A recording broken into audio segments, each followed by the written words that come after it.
So D K Shivakumar ಸಂಪುಟ ಮತ್ತೆ ಪುನರ್ರಚನೆ ಆಗುತ್ತಾ ಅನ್ನೋ ಪ್ರಶ್ನೆ ಕಾಡ್ತಾ ಇದೆ. ಈ ಅಪ್ಡೇಟ್ ನೋಡ್ತಾ ಹೋಗೋಣ. ಈ ಅಧಿಕಾರ ಸ್ವೀಕರಿಸುವಂತಹ ಮೊದಲೇ 3 ಅಥವಾ 4 ಸಚಿವರ ತಲೆದಂಡ ಆಗುತ್ತಾ, ಅಂದ್ರೆ ಮಂತ್ರಿಗಳಾಗಿದ್ದಾರೆ ವಾಪಸ್ ಇಳಿಸ್ಬಿಡ್ತಾರಾ, ರೀಶಫಲ್ ಮಾಡ್ತಾರಾ? ಒಂದು ವೇಳೆ ತಲೆದಂಡ ಆಯ್ತು ಅನ್ಕೊಳ್ಳಿ, ಅತಿ ದೊಡ್ಡ ಬಿಕ್ಕಟ್ಟಿಗೆ ಕಾರಣ ಆಗುತ್ತಾ ಇದು? ಅತೃಪ್ತ MLAಗಳ ಮನವೊಲಿಸಕ್ಕೆ ಡಿ ಕೆ ಶಿವಕುಮಾರ್ ಏನಾದರೂ ಸ್ಟ್ರಾಟಜಿಯನ್ನು ಇಟ್ಕೊಂಡಿದ್ದಾರಾ? ರಾಜ್ಯ ರಾಜಕೀಯದ ಈಗಿನ ಅತಿ ದೊಡ್ಡ ಸುದ್ದಿ ಏನಪ್ಪ ಟ್ರೆಂಡಿಂಗ್ ಅಲ್ಲಿ ಇರೋದು ಅಂದ್ರೆ ಇದೆ. 19 ಜನ ಮಿನಿಸ್ಟ್ರುಗಳು ಮೊನ್ನೆ ಮಂತ್ರಿಗಿರಿಯನ್ನು ತಗೊಂಡ್ರು, ಪ್ರಮಾಣ ವಚನವನ್ನ ಸ್ವೀಕಾರ ಮಾಡಿದ್ರು. ಇದರಲ್ಲಿ 3-4 ಆಂಗಲ್ಗಳಿದಾವೆ ರೀ. ಅದನ್ನು ಎಳಿಯಾಗಿ ಬಿಚ್ಚಿಡ್ತಾ ಹೋಗ್ತೀನಿ ನಾನು. 8 ದಿನದ ಹಿಂದೆ, ಹೆಚ್ಚು ಕಡಿಮೆ ಇದೇ ಟೈಮ್ ಅನ್ಕೊಳ್ಳಿ, ಲೋಕಭವನದಲ್ಲಿ ಸುಮಾರು 19 ಜನ ಸಚಿವರುಗಳು ಪ್ರಮಾಣ ವಚನ ಸ್ವೀಕಾರ ಮಾಡ್ತಾರೆ. 8 ದಿನ ಆಯಿತು. ಈ 19 ಹೊಸ ಸಚಿವರಿಗೆ ಇನ್ನೂ ಖಾತೆ ಯಾವುದು ಅಂತ ಗೊತ್ತಿಲ್ಲ. ಕೆಲಸ ಸಿಕ್ಕಿದೆ, ಒಂಥರ ಕೆಲಸ ಇಲ್ದವ್ರ ಥರ ಅನ್ಕೊಳ್ಳಿ. ಇನ್ನೊಂದು 2 ದಿನ ಹೋದರೆ ಸೆಷನ್ ಬೇರೆ ಶುರುವಾಗುತ್ತೆ, ವಿರೋಧ ಪಕ್ಷಗಳು ಬಿಡ್ತಾವ, ಕೇಳುವಂತಹ ಪ್ರಶ್ನೆಗಳಿಗೆ ಉತ್ತರ ಕೊಡೋಕ್ಕೆ ಸಚಿವರೇ ಇಲ್ಲ. ಸಚಿವರಿದ್ರು ಸಚಿವರಿಲ್ಲ ಅನ್ನೋಂಗೆ. ಹೆಂಗಪ್ಪ ಈ ಪರಿಸ್ಥಿತಿನ ನಿಭಾಯಿಸ್ತೀರಿ ನೀವು ಅಂತ CM ಕೇಳಿದ್ರೆ, ನಾನೊಬ್ಬನೇ ಎಲ್ಲ ಸಚಿವ ಕೆಲಸವನ್ನ ಮಾಡ್ತೀನಿ ಅಂತ ಉತ್ತರ ಕೊಡ್ತಾರೆ. ಅವ್ರ ಬಾಯಿಲೆ ಒಂದ್ಸಲ ಕೇಳಿ, ಆಮೇಲೆ ಉಳ್ದಿದ್ ಮಾತಾಡೋಣ ಅಲ್ವಾ? ಒಂದೇ ಒಂದು ಕಾಲಿದೆ ಅಷ್ಟೇ. ಅದೇ ಒಂದು ಕಾಲಿದೆ, ಮಹಿಳೆ ಕೋಟ ಅಂತ ಒಂದು ಮಹಿಳೆ ಕೊಡ್ಲೇಬೇಕು. ಅದು ಯಾವಾಗ ಆಗ್ಬೋದು? ಒಂದು 2 ದಿನ ಅದೇನು ಅಷ್ಟು ಅರ್ಜೆಂಟ್ ಏನಿಲ್ಲ. ಮಹಿಳೆ ಕೊಡ್ಬೇಕು, ಕೊಡ್ತೀವಿ. ಎಷ್ಟು ದಿನ ಇತ್ತು, ಯಡಿಯೂರಪ್ಪನವ್ರು ಎಷ್ಟು ದಿನ ಇದ್ರು, ನಾವೆಲ್ಲರಿಗೂ ಹೋಗಿ ನೀವು ಮಂತ್ರಿಗಳು ಎಲ್ಲ ಜಿಲ್ಲೆಗಳಿಗೆ ಹೋಗಿ ಎಲ್ಲ ಬರದ ಬಗ್ಗೆ ನೋಡಿ ಅಂತ ಹೇಳಿದೀನಿ. ಎಲ್ಲರಿಗೂ ಬಹಳ ಒಳ್ಳೆ ಕೆಲಸ ಮಾಡಿದ್ದಾರೆ. ಹೋಗಿ ಎಲ್ಲ ತಂದು ಎಲ್ಲ ರಿಪೋರ್ಟ್ ಮಾಡಿದ್ದಾರೆ, ಹೋಗಿ ಪ್ರೂವ್ ಮಾಡ್ತಾರೆ. ಕೊಡ್ತೀನಿ ಬಿಡ್ರಿ ಸರ್. ನಾಗೇಂದ್ರ ಆಗ್ಲಿ ಎಲ್ಲದಕ್ಕೂ ಉತ್ತರ ಕೊಡ್ತಿದ್ದಾರೆ. ಕೆಲಸ ಒಬ್ಬನೇ ಬೇಕು ಉತ್ತರ ಕೊಡ್ತಾರೆ. ಖಾತೆನೆ ಕೊಡ್ಬೇಕು ಅಂತ ಹೇಳಿ, ನಾಳೆನೆ ಕೊಡ್ಬೇಕು ಅಂತ ಹೇಳಿ ಒಬ್ಬನೇ ಎಲ್ಲಾ ಖಾತೆಗೂ ಈಗ ಕೊಡ್ತೀನಿ. ಇಲ್ಲ ಅಲ್ಲೇ ನೀವು ಹೋಗ್ಬೇಕು, ನೀವು ಹೋಗ್ಬೇಕು, ಅದಕ್ಕೆ ಆಗ್ತಾರೆ ಕೆಲಸ. ಅವರ ಮಾತಿನ ಧಾಟಿಯಲ್ಲಿ ಕಾಣಿಸ್ತಾ ಇರೋ ಕೂಲ್ನೆಸ್ ಇದೆಯಲ್ಲ, ಅದು ನಿಜವಾಗಿಯೂ ಇದ್ದಂಗಿಲ್ಲ. ಕೊಡ್ತೀವಿ ಬಿಡ್ರಿ ಅಂತ ಇದ್ದಾರೆ. ಬಟ್ ಹೈಕಮಾಂಡ್ ಲೆವೆಲ್ನಲ್ಲಿ ಏನಾಗ್ತಾ ಇದೆ ಅನ್ನೋದು ಅವ್ರಿಗೆ ಮಾತ್ರ ಗೊತ್ತು. ಈಗ ಈ ಕಾಂಗ್ರೆಸ್ನಲ್ಲಿ ಏನಾಗ್ತಾ ಇದೆ ನೋಡ್ರಿ, ಇವತ್ತು ಗೃಹ ಸಚಿವರು ಪ್ರಿಯಾಂಕ್ ಖರ್ಗೆ ಮತ್ತೆ ಸಂತೋಷ್ ಲಾಡ್ ನಾಳೆನೇ ಹೊಸ ಸಚಿವರಿಗೆ ಖಾತೆ ಹಂಚಿಕೆ ಆಗ್ಬಿಡುತ್ತೆ ಅಂದ್ರು. ಇದರಲ್ಲಿ ಪ್ರಿಯಾಂಕ್ ಖರ್ಗೆ ಅವರು ನಿಮ್ಮೆಲ್ಲರಿಗೂ ಗೊತ್ತು, ಗೃಹ ಸಚಿವರು. ಬಟ್ ಸಂತೋಷ್ ಲಾಡ್ ಅವರು ಹೆಸರಿಗೆ ಸಚಿವರು, ಬಟ್ ಖಾತೆ ಇಲ್ಲ ಅವ್ರ ಹತ್ರ. ಅವರಿಬ್ರು ಏನ್ ಮಾತಾಡಿದ್ರು ಅದನ್ನು ಕೇಳಿಸ್ಕೊಬಿಡ್ರಿ. ನೋಡಿ, ಅದೊಂದು ಸಾಮಾನ್ಯ ಪ್ರಕ್ರಿಯೆ. ನಮ್ಮ ಪಾರ್ಟಿನಲ್ಲಿರ್ಬೋದು, BJPನಲ್ಲಿರ್ಬೋದು, ಒಂದು ಆಯ್ಕೆ ಪಟ್ಟಿ ಆದಮೇಲೆ ಹೋಗಿ ಹೈಕಮಾಂಡ್ ಅವರಿಗೆ ತೋರಿಸಿ ಅವ್ರದ್ದು ಏನಾದರೂ ಸಲಹೆ ಇದ್ದರೆ ಪಡೆದು ಬರೋದು. ಅದರಲ್ಲಿ ತಪ್ಪೇನಿದೆ? ಈಗ ನಾಳೆ ಆಗುತ್ತಲ್ಲ. ನೋಡಿ, ನಾನು ಹೇಳ್ದಂಗೆ ಎಲ್ಲ ಜಿಲ್ಲಾ ಉಸ್ತುವಾರಿಗಳು ಇದ್ದಾರೆ. ಇದಕ್ಕೋಸ್ಕರ ವಿಶೇಷವಾಗಿ ನೇಮಕ ಮಾಡಿದ್ದಾರೆ ಮುಖ್ಯಮಂತ್ರಿಗಳು. ಯಾವುದೇ ರೀತಿಯಾದಂಥ ತೊಂದರೆ ಆಗಬಾರ್ದಂತ ತಾನೇ ಮಾಡಿರೋದು. ಈಗ ನೀವೇನೇ ಹೇಳ್ಬೋದು, ಒಂದು ಮಾತ್ರ ಒಪ್ಪಬೇಕಾಗ್ತದೆ. ಕಳೆದ 2-3 ವರ್ಷದಲ್ಲಿ ಹಿಂದೆ ಕಾಣದಷ್ಟು ನಮಗೆ ಪರಿಹಾರ ರೈತರಿಗೆ ನಾವು ತಂದು ಕೊಟ್ಟಿದ್ದೀವಿ ನಮ್ಮ ಜಿಲ್ಲೆನಲ್ಲಿ ಮತ್ತು ನಮ್ಮ ರಾಜ್ಯದಲ್ಲಿ. That is undebatable. ನಿರೀಕ್ಷೆ ದೇವತೆ ಎಲ್ಲರಿಗೂ ಆಗ್ಬೋದು ಅಂತ ನಿರೀಕ್ಷೆ. ಕಾಂಗ್ರೆಸ್ನಲ್ಲಿ ಇಷ್ಟೇ ಅಲ್ಲ ರೀ, ಇನ್ನೂ ಇಂಟ್ರೆಸ್ಟಿಂಗ್ ಡೆವಲಪ್ಮೆಂಟ್ಗಳಾಗ್ತಾ ಇದೆ ನೋಡಿ. ಸಚಿವರಿಗೆ ಖಾತೆ ಸಿಕ್ಕಿಲ್ಲ ಅನ್ನೋದು ಒಂದು ಕಡೆಗಿಡೋಣ. ಬಟ್ ಈಗ 19 ಜನ ಮಿನಿಸ್ಟರ್ಗಿರಿ ಅಥವಾ ಮಂತ್ರಿಗಿರಿಯನ್ನು ತಗೊಂಡ್ರಲ್ಲ, ಅದರಲ್ಲಿ 3-4 ಜನ ಮಿನಿಸ್ಟರ್ಸ್ಗಳು ಅಧಿಕಾರ ಸ್ವೀಕರಿಸೋ ಮೊದಲೇ ಅಧಿಕಾರವನ್ನು ಕಳ್ಕೊಳ್ತಾರಾ? ಚಾನ್ಸಸ್ ಇದೆ. ಸಾಕ್ಷ್ಯ ಇಲ್ಲದೆ ನಾವು ಸುಮ್ಮನೆ ಹೇಳ್ತಾ ಇಲ್ಲ ಇದನ್ನ. ಕ್ಲೂ ಕೂಡ ಈಗಾಗಲೇ ಸಿಕ್ಕಿದೆ. ಅದಕ್ಕೆ ಹೊಸದಾಗಿ ಪ್ರಮಾಣ ವಚನ ಸ್ವೀಕಾರ ಮಾಡಿದ್ರಲ್ಲ, ಅದರಲ್ಲಿ 2 ಸಚಿವರು ಆ ಕ್ಲೂ ಅನ್ನ ಬಿಟ್ಕೊಟ್ಟಿದ್ದಾರೆ. ಒಬ್ರು ಮಾಗಡಿ MLA, ಖಾತೆ ಇಲ್ಲದ ಹೊಸ ಸಚಿವ HC ಬಾಲಕೃಷ್ಣ ಅವರು. ಡಿ ಕೆ ಶಿವಕುಮಾರ್ ಕಡೆಯವರು ಅಂತ ಹೇಳ್ತಾರೆ. ಇನ್ನೊಬ್ರು ಪುಟ್ಟರಂಗ ಶೆಟ್ಟಿ, ಚಾಮರಾಜನಗರದ MLA, ಖಾತೆ ಇಲ್ಲದ ಮತ್ತೊಬ್ಬ ಹೊಸ ಸಚಿವ. ಇವರು ಕೂಡ ಸಿದ್ದರಾಮಯ್ಯ ಕ್ಯಾಂಡಿಡೇಟ್ ಅಂತಾರೆ. ಅವ್ರ ಮಾತುಗಳನ್ನೇ ಒಂದ್ಸಲ ಕೇಳಿಸ್ಕೊಳ್ಳಿ. ನಾವು ಹೇಳಿದ್ ನಿಜನಾ ಸುಳ್ಳ ಗೊತ್ತಾಗತ್ತೆ ನಿಮ್ಗೆ. ಸರ್ಕಾರಕ್ಕೆ ನೋಡ್ರಿ, ನನ್ಗಿಲ್ಲಿ ಅವಕಾಶ ಮಾಡಿಕೊಟ್ರದ್ ಮುಖ್ಯಮಂತ್ರಿಗಳು, ಸರ್ಕಾರ, ಹೈಕಮಾಂಡ್. ಪಕ್ಷಕ್ಕೆ ಎಲ್ಲ ಒಳ್ಳೇದಾಯ್ತು ಅಂತಂದ್ರೆ ನಾನು ಒಬ್ಬನೇ ಅಲ್ಲ, 33 ಜನ ತ್ಯಾಗ ಮಾಡಕ್ ಸಿದ್ಧ ಇರ್ಬೇಕು. ಒಬ್ಬೊಬ್ಬರೇ ಅಲ್ಲ, ಎಲ್ರೂ ಸಿದ್ಧ ಇರ್ಬೇಕು. ಒಂದು ಪಕ್ಷದ ತತ್ವ ಸಿದ್ಧಾಂತ ಕೆಲಸ ಮಾಡ್ತಾ ಇರ್ತಕ್ಕಂಥವ್ರು ಎಲ್ಲರೂ ಸಿದ್ಧ ಇರ್ಬೇಕು. ನೀನ್ ಬೇಡ ಕಣೆ ಅಂದಾಗ ನಾವು ರೆಡಿ ಇರ್ಬೇಕು. ಅದಕ್ಕೆ ಗೊಂದಲ ಮಾಡ್ತಕ್ಕಂಥ ಅವಶ್ಯಕತೆ ಇಲ್ಲ.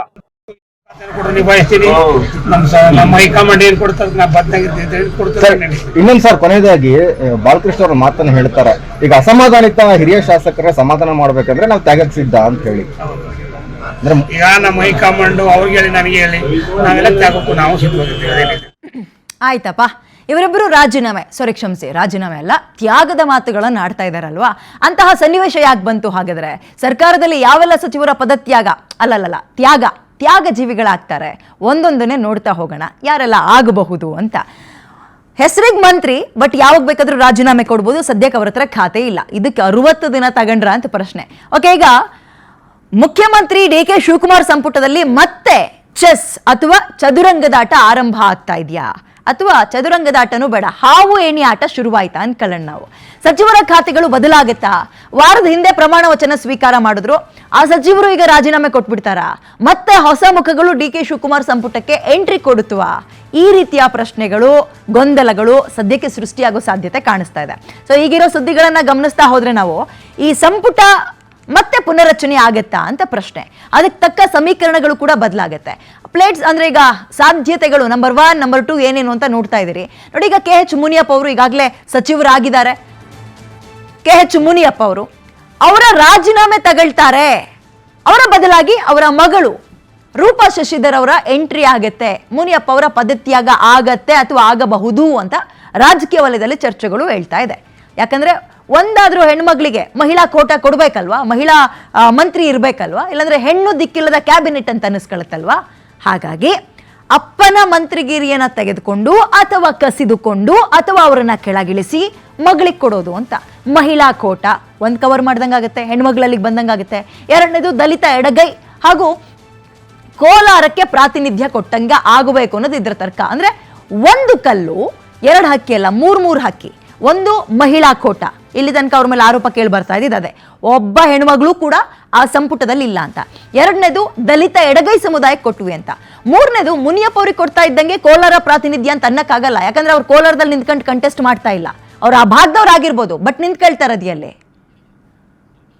ಓಕೆ, ಇದ್ರ ಬಗ್ಗೆ ಮಾತನಾಡ್ಲಿಕ್ಕೆ ನಮ್ಮ ಜೊತೆಗೆ ನೂತನ ಸಚಿವರು ಸಂತೋಷ್ ಲೌಡ್ ಅವರೇ ದೂರವಾಣಿ ಸಂಪರ್ಕಕ್ಕೆ ಸಿಗ್ತಾ ಇದ್ದಾರೆ. ನಮಸ್ಕಾರ sir, and congratulations, many congratulations sir.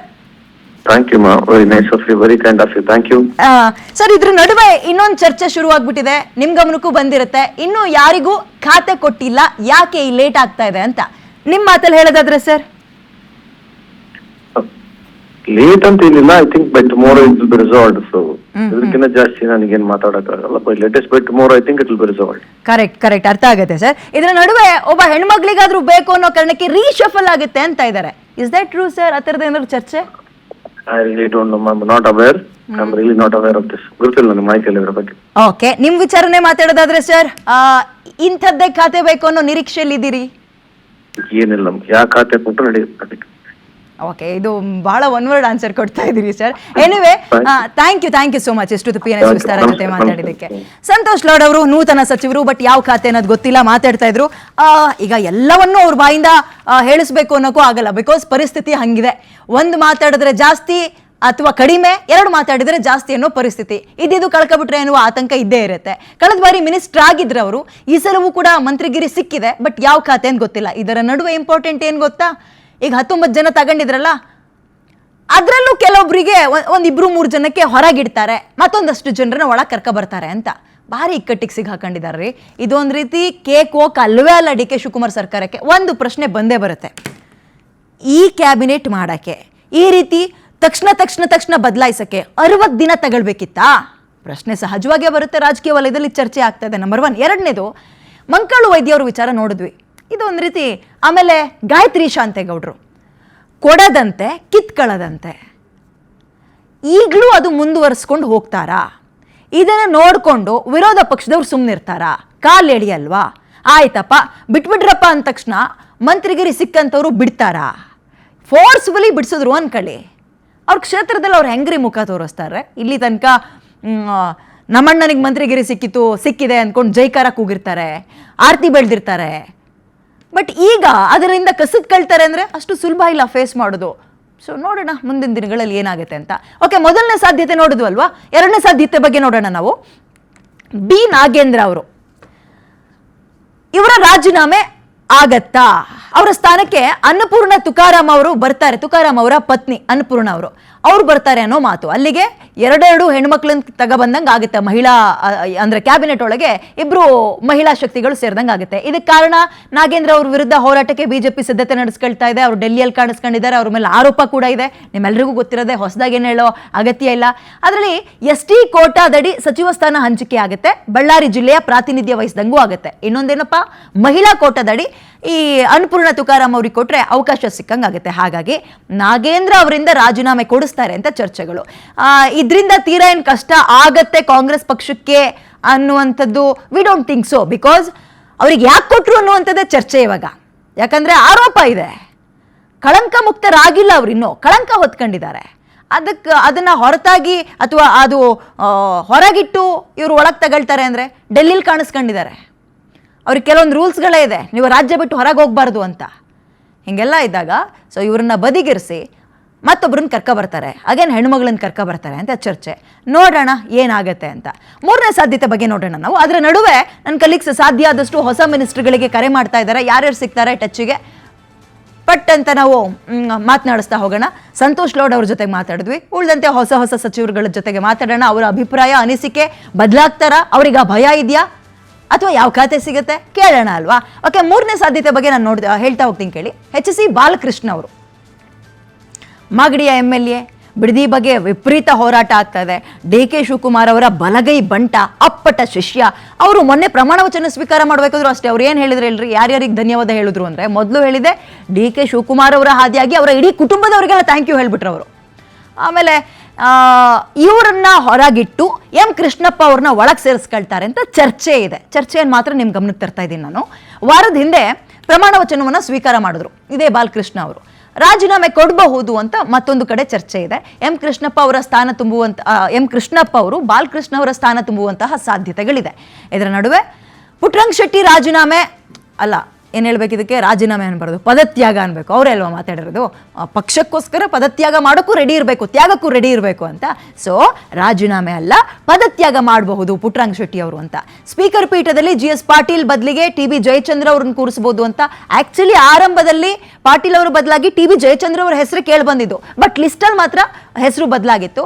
TB Jayachandra ಅವ್ರನ್ನ ಕರ್ಕ ಬರ್ತಾರೆ ಅಂತ. ಹಿರಿಯರು, ಮಿನಿಸ್ಟರ್ ಆಗಿರುವಂತಹ ಅನುಭವ ಇದೆ, ಈಗ ಮುನಿಸ್ಕೊಂಡಿದ್ದಾರೆ. ಅವ್ರನ್ನ ಹೊರಗಿಟ್ಬಿಟ್ರೆ ಕೆಲವೊಬ್ಬರನ್ನ ಏನಾಗುತ್ತೆ ಗೊತ್ತಾ, ಒಳಗೆ ಕರ್ಕೊಂಡು ಕೇಳುವ ಪ್ರಶ್ನೆಗೆ ಉತ್ತರ ಕೊಡೋಕ್ಕೆ ಕಷ್ಟ ಆಗೋದಕ್ಕಿಂತಲೂ ಹೆಚ್ಚಾಗಿ ಹೊರಗಿಟ್ರೆ ಅವ್ರು ತುಂಬ ಡೇಂಜರ್ ಆಗ್ತಾರೆ.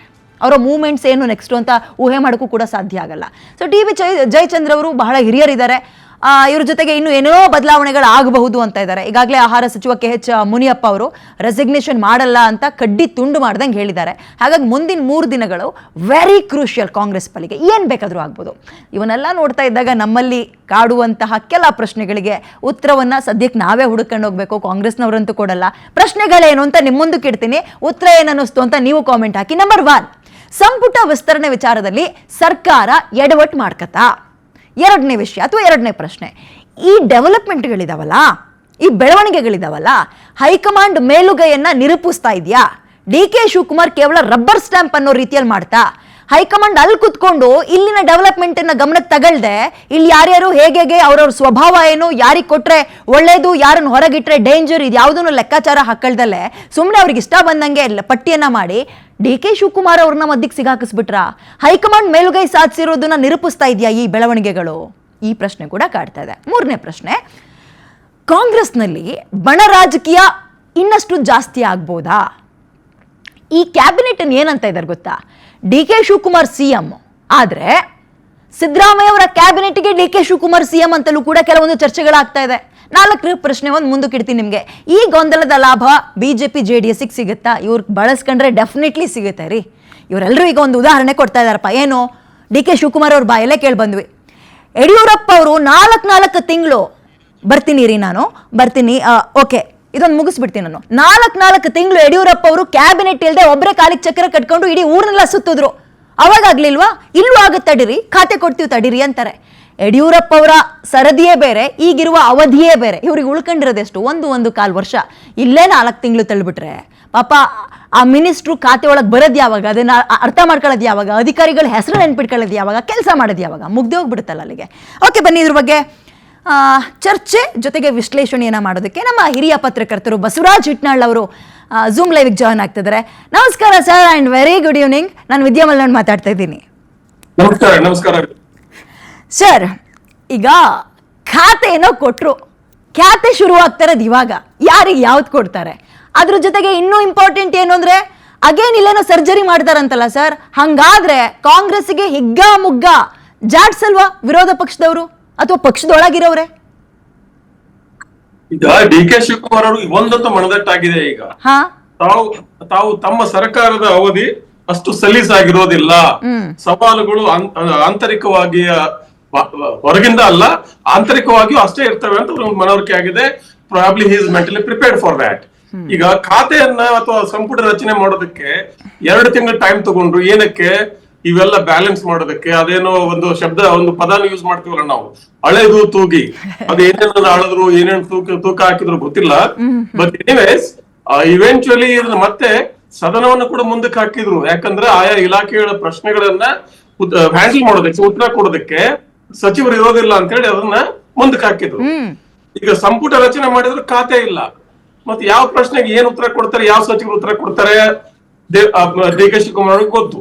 ಬಟ್ ಎನಿವೇಸ್ ಏನಾಗಿದೆ, ಈಗ ಸಂಪುಟ ಪ್ರಮಾಣವಚನ ಆದ ತಕ್ಷಣ ಬಹಳ ಹಿರಿಯರಾದಂತ ಶಾಸಕರುಗಳು, ಅದು ಟಿ.ಬಿ. ಜಯಚಂದ್ರ ಆಗಿರ್ಲಿ ಅಥವಾ ಎಚ್ ಕೆ ಪಾಟೀಲ್ ಆಗಿರ್ಲಿ, ದಿನೇಶ್ ಗುಂಡೂರಾವ್ ಆಗಿರ್ಲಿ, ಕೃಷ್ಣಪ್ಪ ಆಗಿರ್ಲಿ, ಇವರುಗಳನ್ನ ಹೊರಗೆ ಇಡೋದಕ್ಕೆ ಸಾಧ್ಯವೇ ಇಲ್ಲ.